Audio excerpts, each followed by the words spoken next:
सामने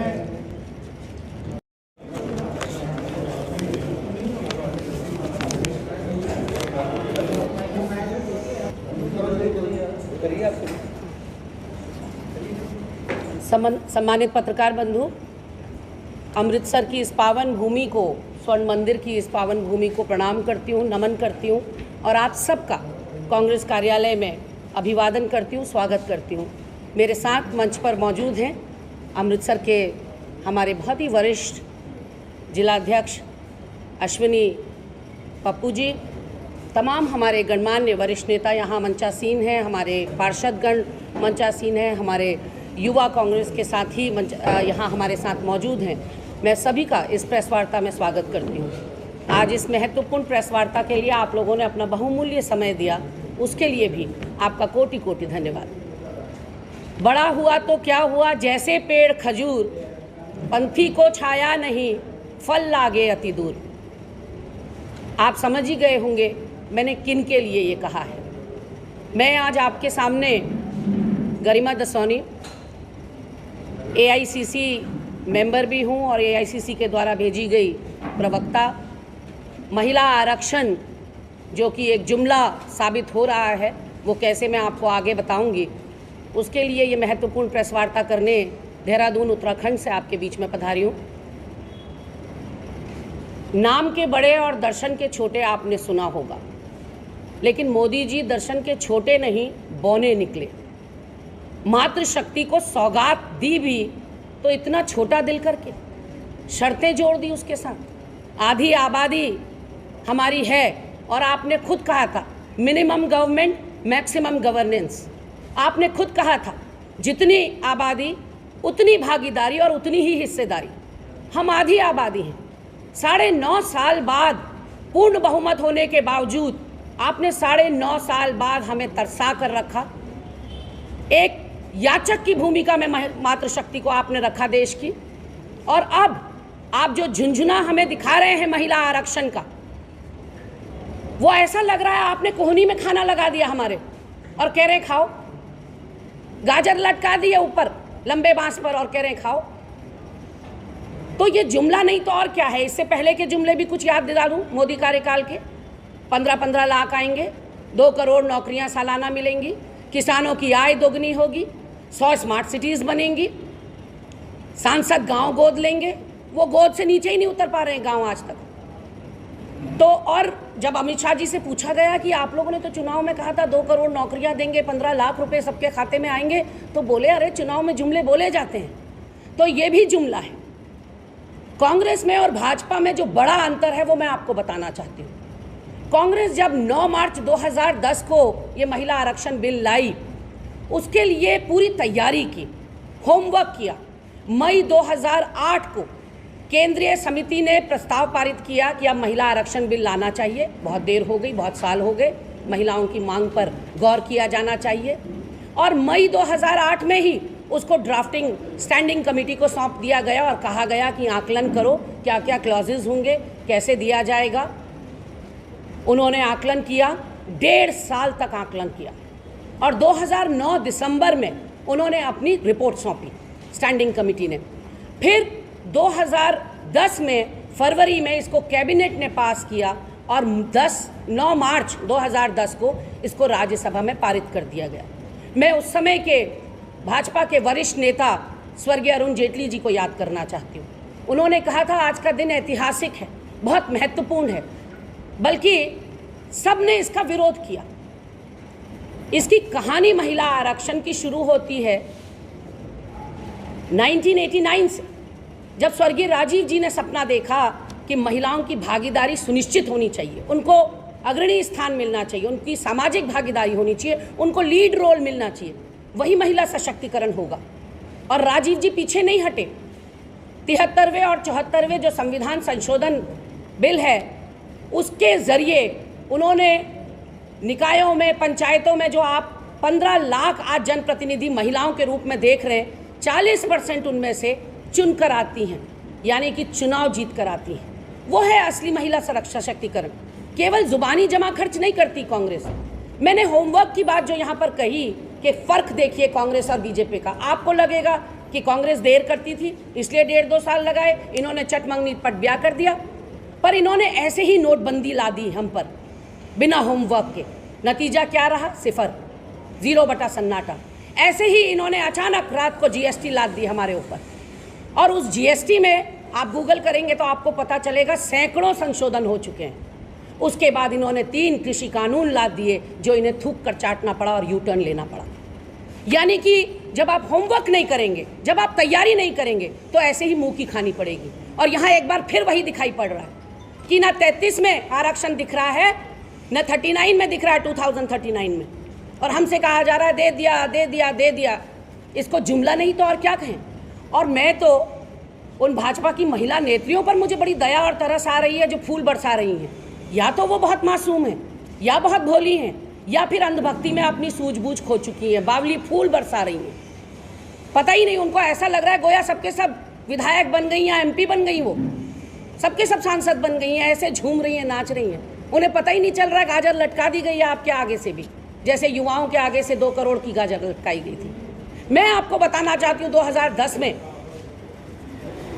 पीछे प्लीज थोड़ा सा शांत रखिए, 2010 में कांग्रेस के पास या यूपीए के पास न राज्यसभा में बहुमत था न लोकसभा में बहुमत था। फिर भी हमने हिम्मत दिखाई, हमने राज्यसभा में पास कर दिया, लोकसभा में रुक गया।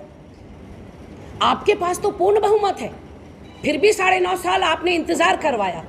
चलिए इंतजार करवाया, कोई बात नहीं, कहते हैं अंत भला तो सब भला। हमने इंतजार भी कर लिया लेकिन फल मीठा तो मिला नहीं। आपको ये 2 पुछल्ले लगाने की क्या जरूरत थी?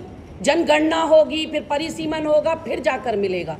अरे हमने 2011-12 में मनमोहन सिंह सरकार ने जो जाति जनगणना करी, जो हमने जिसको SECC कहते हैं, यानी कि सोशियो इकोनॉमिक कास्ट सेंसस किया था, उसको आपने सार्वजनिक नहीं किया। हमने 11-12 में किया, और आपको पता है कि उसको आने में समय लगता है, उस जनगणना को आने में समय लगता है। तब तक सरकार बदल गई, तब तक इनकी सरकार आ गई 2014 में, पर आंकड़े आज तक सार्वजनिक नहीं हुए। तो हमारी मांग है, हमारी 3 मांगे हैं प्रमुख, कि एक तो जो हमने जनगणना कराई उसके आंकड़े सार्वजनिक कीजिए, दूसरा 50% का जो आरक्षण का कैप है उसको हटाइए, और तीसरा कि दलितों को और आदिवासियों को उनकी आबादी के हिसाब से हिस्सेदारी और भागीदारी दीजिए। ये कांग्रेस की मांग है, कास्ट सेंसस की मांग है। आज महिलाओं को आप आरक्षण दे रहे हैं। आपको याद होगा 2010 में जब राज्यसभा में ये पारित हुआ तो अजय बिष्ट उत्तराखंड से आते हैं, उत्तर प्रदेश के मुख्यमंत्री हैं, योगी आदित्यनाथ भी कहते हैं उनको। योगी आदित्यनाथ ने इसे कांग्रेस का पाप बताया। उन्होंने ये कहा कि महिलाओं को यदि ज़्यादा शक्ति दे दो, कंट्रोल में ना रखो। उन्होंने प्रोटेक्ट वर्ड यूज़ किया, प्रोटेक्शन, जबकि यूज़ करना चाहिए था कंट्रोल, नकेल कस के। उन्होंने कहा अगर महिलाओं को भाई, पति या पिता प्रोटेक्शन नहीं देंगे तो वो निरंकुश हो जाएंगी, और राक्षस वर्ड यूज़ किया कि उनके अंदर राक्षसी प्रवृत्ति आ जाएगी। तो आप सोच सकते हैं कि कैसे गिरगिट की तरह महिला सशक्तिकरण के मुद्दे पर रंग बदलती है भाजपा। हमारा राजीव जी के समय से जो था महिला सशक्तिकरण पर, वो आज भी है। आज आप जो महिला प्रधान देखते हैं, जिला पंचायत सदस्य देखते हैं, ब्लॉक प्रमुख देखते हैं, जिला पंचायत अध्यक्ष देखते हैं, वो कांग्रेस की बदौलत है। वो कांग्रेस की दूरदर्शिता थी, वो राजीव जी की दूरदर्शिता थी, जिसको आगे बढ़ाया सोनिया जी ने, मनमोहन सिंह जी ने, PV नरसिम्हा राव ने 1992 में पास कराया उसको। फर्क वही मैं बता रही हूँ कि हम कमिटेड हैं। हम आज भी कास्ट सेंसस के लिए छत्तीसगढ़ में, मध्य प्रदेश में, राजस्थान में कमिटेड हैं, और बिहार ने तो सुप्रीम कोर्ट को इन्फॉर्म कर दिया कि हमने जातीय जनगणना पूरी कर ली। आप बताएंगे तो सही देश को कि देश में OBC हैं कितने, या वो गुमनाम रह जाएंगे। जब सबको पता है कि भारत देश एक माला की तरह है, कई फूल हैं इस माला में, तो पता तो होना चाहिए देश के लोगों को। ये पारदर्शिता के लिए भी ज़रूरी है।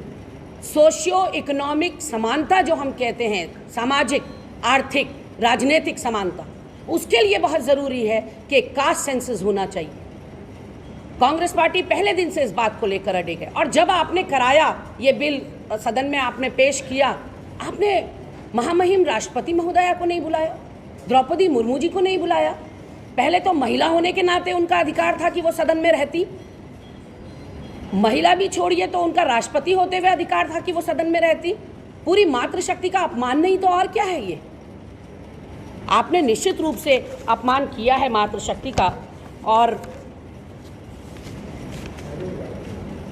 जो महिला आरक्षण पर बड़ी बड़ी बातें कर रहे हैं, आज उनसे महिला आरक्षण की बात कर रहे हैं। इससे पहले अच्छे दिन का वादा था, बेटी बचाओ बेटी पढ़ाओ का वादा था, स्वच्छ भारत का वादा था, नमामि गंगे का वादा था। आज ज़रूरत क्या हो गई है? भाजपाइयों से बेटियों को बचाने की ज़रूरत पड़ गई है। पढ़ा तो हम लेंगे बच्चियों को, पहले बचें तो सही आपके चंगुल से। क्या हुआ ब्रजभूषण शरण सिंह के केस में? पहलवान बेटियां चित्कारती रहीं, कलेजा फाड़ के रोती रहीं, सड़कों पर आपने उनको आने को मजबूर कर दिया जो गोल्ड मेडल देश के लिए लाया करती थी। आपने क्या किया हाथरस में, आपने क्या किया कठुआ में, आपने क्या किया उत्तराखंड में अंकिता भंडारी जिसके साथ कई बार दुष्कर्म और उसकी हत्या हुई, वो भाजपा के पूर्व राज्य मंत्री और आरएसएस से बहुत जिसके तार जुड़े हुए हैं विनोद आर्या के सुपुत्र पुलकित आर्या ने की। और उत्तराखंड से आई हूँ तो आपको सुबह से शाम हो जाएगी सुनने में कि भाजपा के नेताओं ने वहाँ यौन उत्पीड़न कितनों का किया और कितने केस लंबित हैं, चल रहे हैं। वनंतरा रिजॉर्ट में उस 19 साल की रिसेप्शनिस्ट अंकिता भंडारी की हत्या कर दी गई दुष्कर्म के बाद, फिर चीला बैराज में उसके शव को फेंक दिया गया। और ऊपर से तुर्रा देखिए कि जहां अपराध होता है उसको सीज किया जाता है, सील किया जाता है। इन्होंने बुलडोज़र चला के साक्ष्य और सबूत मिटा दिए। इन्होंने 2 बार पुलिस की मौजूदगी में उसी महीने में आगजनी करवा दी, सब नष्ट। उसका जो बिस्तर था जिस पे वो सोती थी वो उठा के स्विमिंग पूल में डाल दिया। 18 सितंबर पिछले साल उसकी मौत हुई। आपके आंखों में आंसू आ जाएंगे ये सुनकर कि इस 18 सितंबर को भाजपा की किसी नेत्री या किसी नेता ने उस उत्तराखंड की बेटी या बहन को श्रद्धांजलि देना तक गवारा नहीं समझा। एक दिया, एक मोमबत्ती उसके नाम की नहीं जलाई। इसका मतलब क्या समझा जाए कि भाजपा समूची विनोद आर्या पुलकित आर्या के साथ खड़ी है।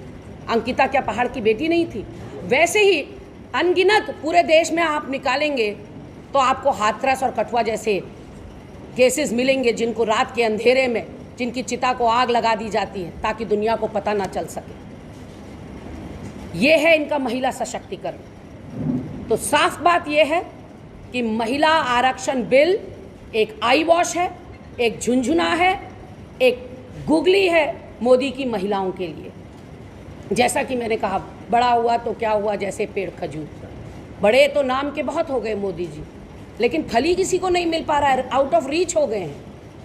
वहाँ युवा नौकरियों का इंतज़ार कर रहे हैं, किसान जो है एमएसपी का इंतज़ार कर रहे हैं, अपनी आमदनी दुगनी होने का इंतज़ार कर रहे हैं, महिलाएं जो हैं आरक्षण का इंतज़ार कर रही हैं। आपको ये भी याद दिलाना चाहती हूँ, 2016 में महिला दिवस के दिन चिट्ठी लिखी सोनिया जी ने, और अनगिनत चिट्ठियाँ अभी तक वो मोदी जी को लिख चुकी हैं कि make use of your majority. हमारे पास मेजॉरिटी नहीं थी, हमारे हाथ बंधे हुए थे, आपके तो नहीं बंधे हैं। और एक विपक्ष देखिए राय दे रहा है। हमें भी पता है कि आप आरक्षण अगर आज से लागू कर देंगे तो फ़ायदा किसको मिलेगा, हमें पता है, लेकिन फिर भी हम चाहते हैं कि महिलाओं को फ़ायदा हो, महिलाएं राजनीति के क्षेत्र में आगे आएँ, क्योंकि महिलाएं अच्छा नेतृत्व कर सकती हैं। कहाँ लोहा नहीं मनवाया, बछेंद्री पाल से लेकर आप देखिए कल्पना चावला तक और इंदिरा गांधी से लेकर सुनीता विलियम्स तक, महिलाओं ने कौन से क्षेत्र में झंडे नहीं गाड़े हैं। तो ऐसे में ये शर्तों की क्या ज़रूरत थी? जो 11-12 का जनगणना थी, परिसीमन था, आप उसके आधार पर आज से ही इसको लागू कर सकते थे। और फिर जब आपकी जनगणना और आपका परिसीमन पूरा हो जाता तो फिर आप उसको फ्लिप फ्लॉप करके आरक्षण उस बेसिस पे दे सकते थे, क्योंकि आरक्षण का तो रोटेशन होना ही है। ये तो कहा ही जा रहा है कि आरक्षण का रोटेशन होगा। 2016 मैंने बताया आपको, महिला दिवस के दिन सोनिया जी चिट्ठी लिखती हैं मोदी जी को कि इससे बढ़िया उपहार आप नहीं दे पाएंगे, महिलाओं को आरक्षण दे दीजिए। और फिर 2018 मॉनसून सत्र में राहुल जी चिट्ठी लिखते हैं मोदी जी को कि आप बार बार सार्वजनिक मंचों से महिला सशक्तिकरण की बड़ी बड़ी बातें करते हैं, आप महिलाओं की भागीदारी की या उनको मेन स्ट्रीम में मुख्यधारा में जोड़ने की बात करते हैं। आज कर डालिए, ये सही मौका है करने का। और अपनी चिट्ठी के साथ संलग्न किए राहुल जी ने 32 लाख हस्ताक्षर उसके पक्ष में, महिला आरक्षण के पक्ष में, जो हमने पूरे देश से मंगाए थे, पैन इंडिया से मंगाए थे, हमारे कांग्रेस के कार्यकर्ताओं से, आम जनता से हमने सिग्नेचर्स करवाए थे। वो 32 लाख सिग्नेचर्स उन्होंने संलग्न किए मोदी जी को 2018 में कि 2019 का लोकसभा चुनाव आने वाला है, मोदी जी दे दीजिए, दे दीजिए, दे दीजिए कहते कहते 2014 से 2023 में पहुंच गए हम, और 2023 में कह रहे हैं लो जी आपको दे दिया झुंझुना हमने। डेट नहीं बता पा रहे। भाजपा के किसी नेता से आप पूछ लीजिए आरक्षण कब से लागू होगा? क्या 29 का जो लोकसभा चुनाव होगा उसमें हो जाएगा?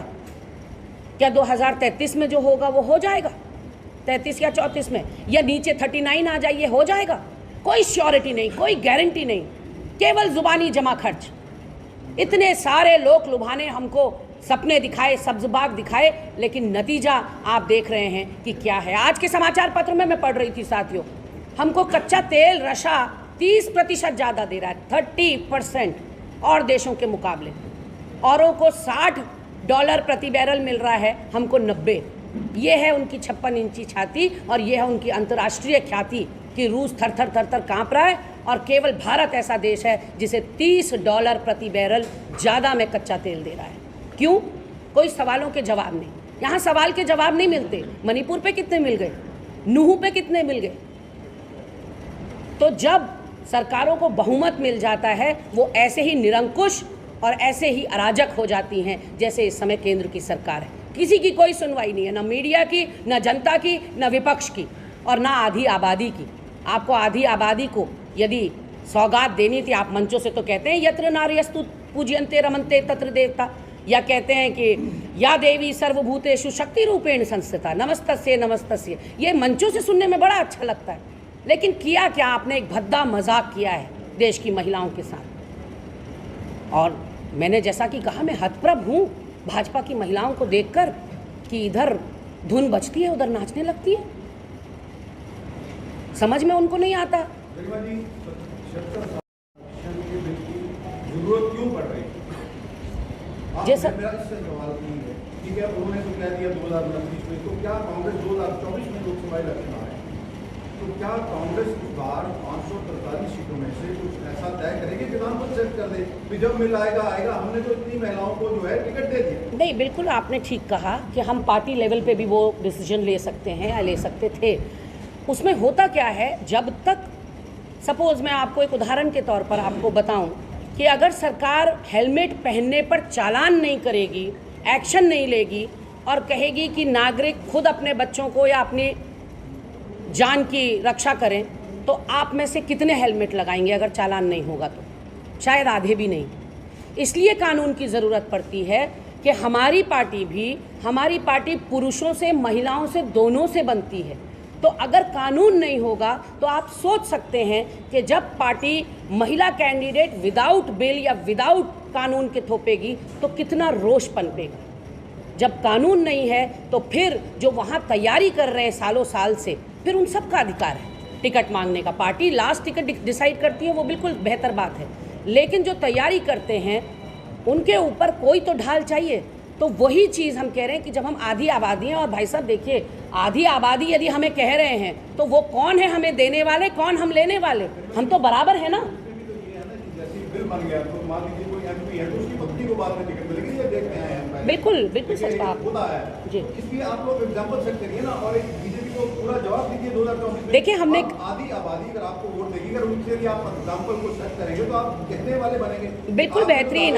हम अपनी पार्टी के पटल पर इस बात को लगातार उठा रहे हैं। प्रियंका जी ने एक नवीन प्रयास करने की कोशिश करी, लड़की हूँ लड़ सकती हूँ से। उन्होंने स्लोगन दिया लड़की हूँ लड़ सकती हूँ, और उन्होंने बहुत महिलाओं को टिकट दिया यूपी इलेक्शंस में। तो डेफिनेटली आपको एक राइज तो दिखेगा। वो 33% होगा नहीं होगा वो मैं नहीं कह सकती, क्योंकि मैं उसके लिए अधिकृत नहीं हूँ, एक पार्टी की छोटी सी सिपाही हूँ, लेकिन आपको एक राइज महिला टिकट में जरूर दिखेगा, इतना मैं जरूर भरोसा दे सकती हूँ। सवाल है, आम आदमी पार्टी के साथ 26 पार्टी 28 पार्टी को INDA गठबंधन हो रहा है। यहाँ पर कांग्रेस के लीडर बहुत सारे एक्स कैबिनेट मिनिस्टर हैं, उनको अंदर दे दिया गया, भ्रष्टाचार के रोक लगे। एक सीएम तक को विजिलेंस मिल चुकी है, एक सुखपाल सिंह खैरा को कल गिरफ्तार किया गया है। तो क्या अब आप देखते हैं कि क्या ऊपरले लेवल पर INBA में जो गठबंधन चल रहा है, तो आम आदमी पार्टी के साथ पंजाब में कुछ सीट शेयरिंग होगी या पंजाब में उनके साथ कुछ गठबंधन किया जाएगा? वैसे जनरली हमारा एक ट्रेंड है कि हम जिस मुद्दे पे प्रेस करने आते हैं उससे इतर मुद्दे नहीं लेते, क्योंकि इंटरनल पॉलिटिक्स के बारे में यहाँ के नेता बोलें तो ज़्यादा बेहतर है। लेकिन जो भी कल का प्रकरण हुआ वो दुर्भाग्यपूर्ण था, वो निश्चित रूप से शॉकिंग था, और जो भी निर्णय पार्टी हाईकमान ही लेगी, हमारे जैसे कार्यकर्ताओं से या हमारे जैसे नेताओं से इनपुट इस मुद्दे पर कम लिया जाता है। तो मेरे पार्टी हाईकमान का जो भी निर्णय होगा बहुत शीघ्र आपको पता चलेगा। Bhajpa one nation one election की बात कर रही है, Bhajpa one nation one election की बात कर रही है, उससे क्या? देखिए, ऐसा नहीं है कि भाजपा ये बात कर रही है, हुआ है। आप लोग तो सब वरिष्ठ पत्रकार जन हैं, आपने देखा है देश के अंदर वन नेशन और वन इलेक्शन हुआ करता था। 67 से हाँ, 3-4 इलेक्शंस हुए हैं। इनफैक्ट मेरे पिताजी भी लड़े हैं चुनाव वन नेशन वन इलेक्शन में। लेकिन मैं आपको बताना चाहती हूँ कि तब न जनसंख्या इतनी थी।